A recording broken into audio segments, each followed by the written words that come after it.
Ladies and gentlemen, the President of the United States, accompanied by Secretary of Veterans Affairs Dennis Mcdonough and Danielle and Brielle Robinson.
Good morning. Good morning. It's an honor to be here with so many veterans, their families, survivors, and of course, the President. This is a monumental moment. It's our job as a nation to provide toxic exposed veterans and their survivors with the care and benefits they deserve. But for too long, that did not happen. For too long, too many veterans who got sick while fighting for our country had to fight for their care here at home. But from the day he took office, President Biden has made it clear that those days are over. He became the first president to proactively deliver toxic exposure benefits and care for the veterans who fought for our wars for the past 30 years, establishing presumptions of service connection for asthma, sinusitis, rhinitis, and 9 rare respiratory cancers.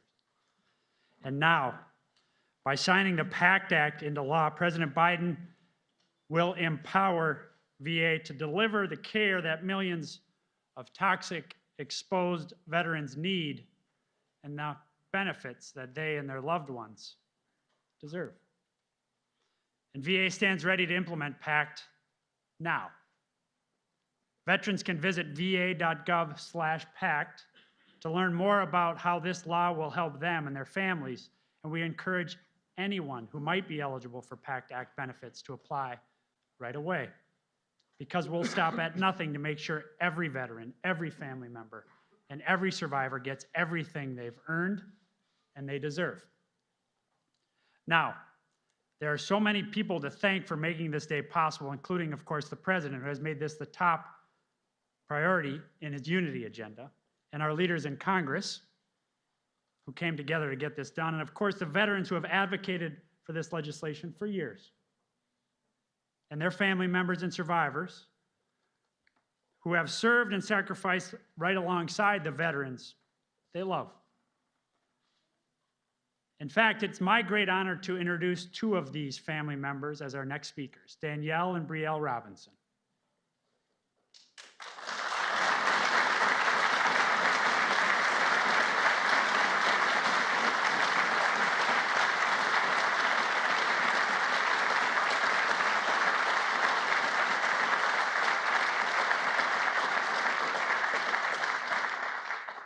As so many of you know, Danielle and Brielle are the surviving wife and daughter of Sergeant First Class Keith Robinson, the hero for whom the PACT Act is named.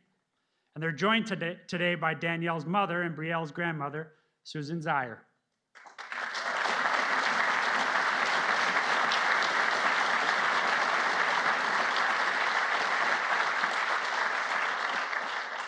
Danielle and Brielle are not only the survivors of an American hero. No, they are very much heroes themselves for holding our country and VA accountable, for advocating for this legislation, knowing full well that it can't bring back what they've lost, and for making this day possible so other families won't have to suffer the loss that they have suffered. Danielle, Brielle, thank you for everything. Over to you.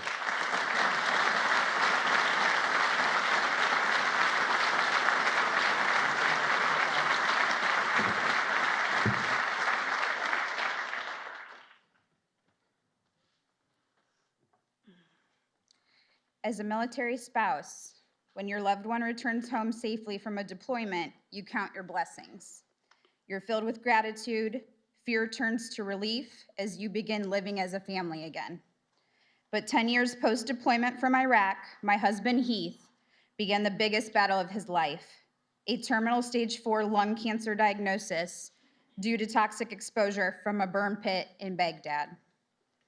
A word that became the biggest nightmare of our lives. We quickly learned about warriors who battled their own burn pit illnesses before Heath, and the warriors who were still fighting for their lives alongside him. Today, I want to remember Heath for the man he was, an immediate friend to everyone who crossed his path, the person who would instantly drop what he was doing to help a friend or a stranger on the street, the guy in the room who had a special glow and warmth to him, a soldier as strong as an ox, physically and mentally, the ultimate cuddler and protector to our sweet little girl, Brielle, and a leader with a strong warrior ethos to all those who served under him. I'd like to thank every member of Congress who supported and voted for the PACT Act, all the veterans organizations who helped raise our voices on Capitol Hill, and all the advocates like John Fiel and John Stewart for your support.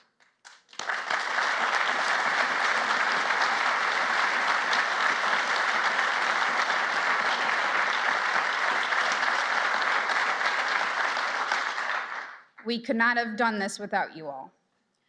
Ours is just one story. So many military families have had to fight this terrible emotional battle. So many veterans are still battling burn pit illnesses today. Too many have succumbed to those illnesses as well. And I'm honored to be with the father of another military family that understands the ultimate sacrifice like we do, our Commander-in-Chief, President Joe Biden.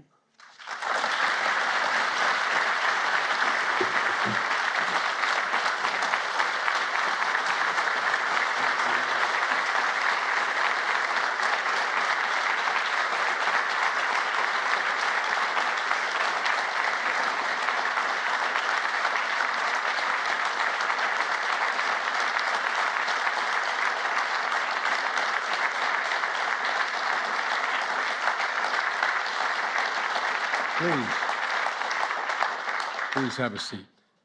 Danielle, thank you. Before I begin today, I want to say a word about the news that came out today relative to the economy. Actually, I just want to say a number, 0. Today, we received news that our economy had 0% inflation in the month of July. 0%. Here's what that means. While the price of some things went up last month, the price of other things went down by the same amount. The result, 0 inflation last month, but people are still hurting, but 0 inflation last month. Economists look at a measure of inflation that ignores food and energy prices, and they call it core inflation. That's about the lowest amount in several months. When you couple that with last week's booming jobs report of 528,000 jobs created last month and 3.5% unemployment, it underscores the kind of economy we've been building. We're seeing a stronger labor market where jobs are booming and Americans are working, and we're seeing some signs that inflation may be beginning to moderate. That's what happens when you build an economy from the bottom up and the middle out. The wealthy do very well and everyone has a chance. It gives everyone a chance to make progress. Now I want to be clear. With the global challenges we face, from the war in Europe to disruption of supply chains and pandemic shutdowns in Asia, we could face additional headwinds in the months ahead. Our work is far from over, but 2 things should be clear. First, the economic plan is working, and second is building an economy that will reward work. Wages are up this month, provide opportunity, help the middle class, and still have work to do, but we're on track. The second point I want to make is we need to pass the Inflation Reduction Act right away. That's the most consequential thing that Congress can do to keep our progress on inflation from getting better, from getting worse, keep it moving in the right direction. And it will bring down the cost of prescription drugs, health insurance premiums, and energy costs. It's going to make big corporations just pay their fair share. nothing more than their fair share. It's going to reduce the deficit without raising a penny in taxes on people making under $400,000 a year. But it's far from done in our effort to bring inflation down, but we're moving in the right direction. So some good economic news today and some work ahead. Now, to the reason we're here, and the most important reason that we've assembled in this room in a long time. Danielle, when you were here for the State of the Union, I had hoped you'd be back to sign this for this bill signing. It turns out that's working. And Mom, I remember how strongly supportive you were of this from the very beginning, all the way back when I met you at a book signing a long time ago. And I'm just in awe of your family's courage. I really mean that. You know, through the pain, you found purpose to demand that we do better as a nation. And today we are. Brielle, you know, I know you miss your daddy, but he's with you all the time. He's inside you. He's going to whisper in your ear lots of times when you have hard decisions to make. You're going to wonder what Daddy wants you to do, and he's going to be there. He's going to be there for you. You see that little guy you're sitting right next to? That's my grandson. His daddy lost to the same burn pits, and he knows what you're going through. But guess what? You're going to do this. You're going to be really, really strong. And it's hard taking care of Mommy and a grandma, but you got to do it, okay? All right. To the veterans and their families here today and for all around the country, we can never fully thank you for your service and your sacrifice. And that's not hyperbole, that's a literal fact. Less than 1% of you, risk everything to defend 99% of the population. 1% risk 99%. We owe you. You're the backbone, you're the steel, you're the sinew, you're the very fiber that makes this country what it is. And that's not hyperbole, it's a fact. As a nation, we have many obligations. I've been saying this for a long, long time. We have many obligations, only one truly sacred obligation: to equip those we send into harm's way and to care for them and their families when they come home. We have a lot of obligations, but that's a truly sacred obligation we have.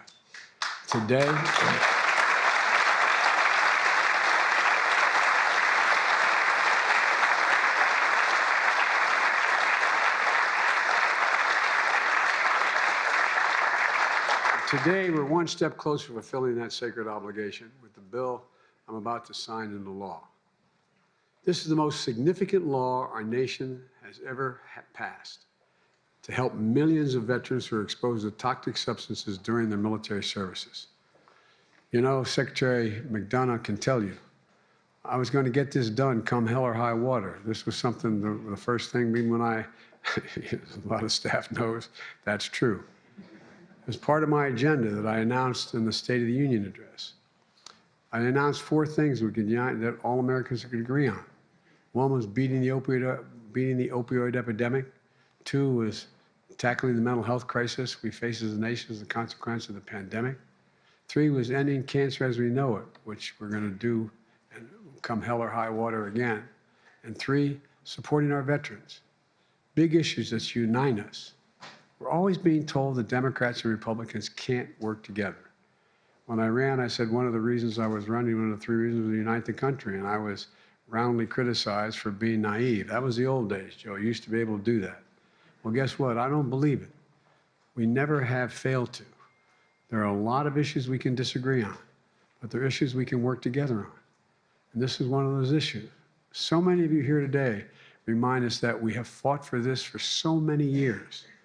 Veterans, surviving families, surviving family members, advocates like Rosie Torres and John Stewart.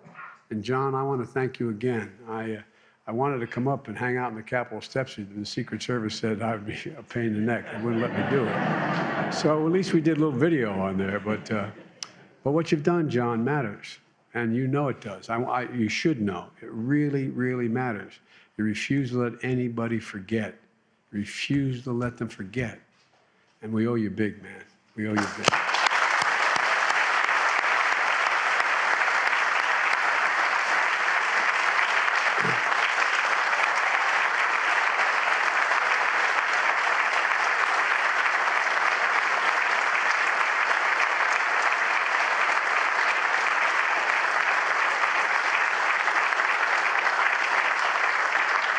And all the rest of you, you never gave up the fight.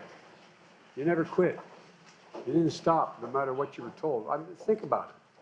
Think about how distant this looked 5 years ago, 7 years ago. I also want to thank Senators Tester and Jerry Morgan. By the way, if you're in a foxhole, you want someone with you, you want Tester in that hole with you. Where are you, John? John here?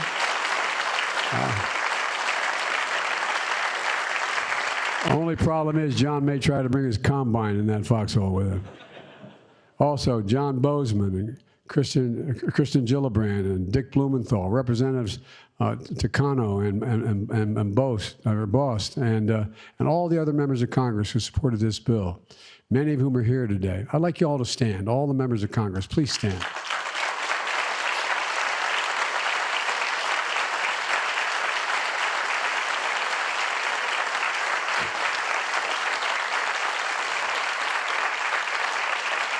You know, we learned a horrible lesson in Vietnam in which many of you fought. After Vietnam, how harmful effects to exposure of Agent Orange took years to manifest itself in their veterans, leaving too many veterans unable to access the care they needed and deserved. That's why back in 1991, I, along with others, co-sponsored the Agent Orange Act, supporting veterans exposed to toxic substances in Vietnam. That laid the groundwork for how the VA addresses environmental exposure and the bill that I'm about to sign. You know, veterans of the wars of Iraq and Afghanistan not only faced dangers in battle, they were breathing toxic smoke from burn pits. Because I was vice president and the chairman of the Foreign Relations Committee before that, I was in and out of Iraq over 20 times, and in Fort Bonneville, and all those places, and you could actually see some of it in the air. Burn pits the size of football fields that incinerated wastes of war, such as tires, poisonous chemicals, jet fuel, and so much more I won't even mention. And a lot of the hooches, a lot of the places where our soldiers were sleeping, were literally a quarter mile, half mile away from it, and where they ate their chow. I mean, it was there all the time. And toxic smoke, thick with poison, spreading through the air and into the lungs of our troops. When they came home, many of the fittest and best warriors that we sent to war were not the same. Headaches, numbness, dizziness, cancer. My son Bo was one of them. Bo's son Hunter is here today, as I mentioned earlier, and his father-in-law and a good friend of mine going all the way back to high school, Ronnie Olivier, along with General Frank Vavala, who was the commander of the National Guard when Bo was there. And I want to thank them for being here as well. To us and to many of you in the room, if not all of you, it's personal for so many people like Danielle and Brielle. Sergeant First Class Heath Robinson, just 39 years old. 39 years old. And they held his hand for the last time at age 39. The PACT Act is the least we can do for the countless men and women, many of whom may be in this room for all I know, who suffered toxic exposure while serving their country.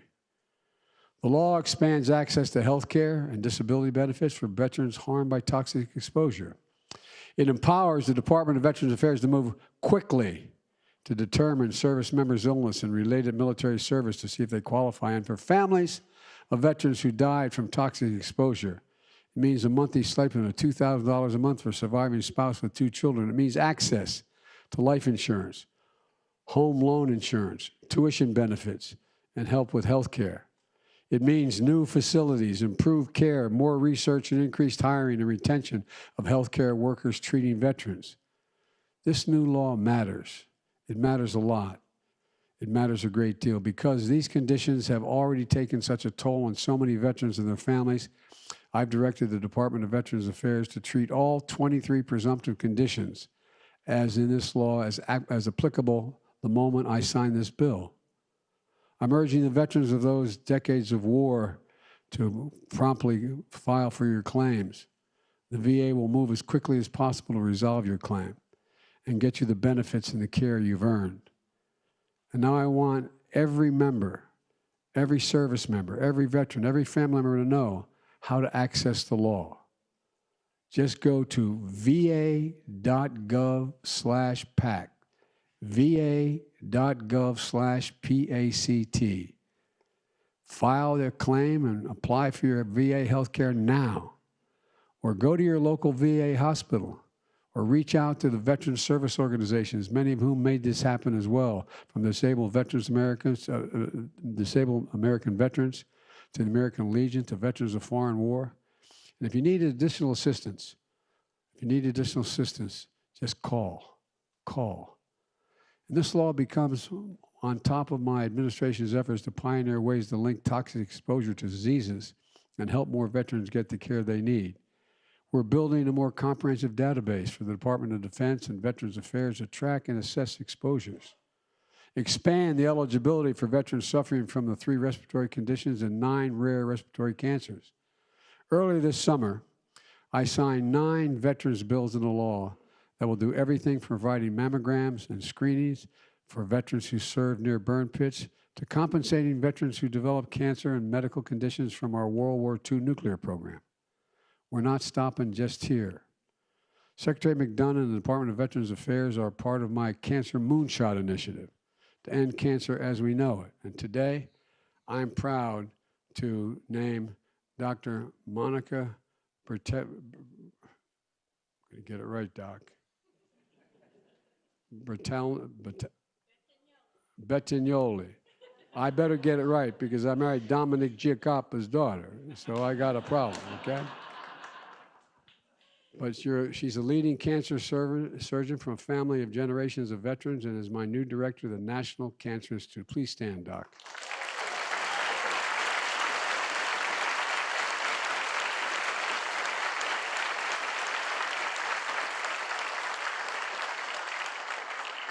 And they're all working as one team. We may be in separate departments, but as one team. And perhaps one of the most important things we're doing is working to bring down the rate of suicide among service members and veterans. An average of 17 veterans die by suicide every single day. 17. It's an absolute tragedy. It demands not only a whole of government approach, but a whole of country working together. So let me close with this. As Commander-in-Chief, I've always have your back, I promise you. That includes finally delivering justice to Zawahiri, al-Qaeda's leader and bin Laden's deputy during 9/11, and it includes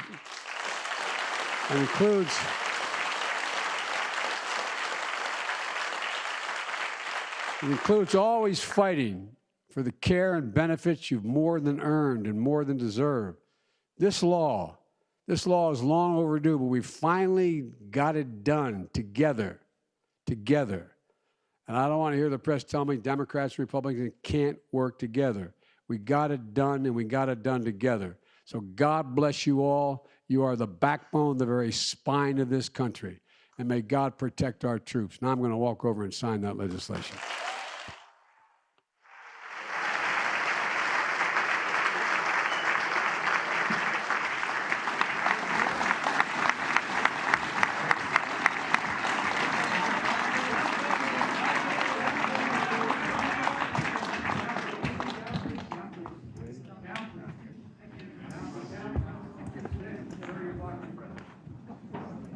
That's okay. All right.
Ladies and gentlemen, please remain in your seats as the president departs the East Room. Thank you.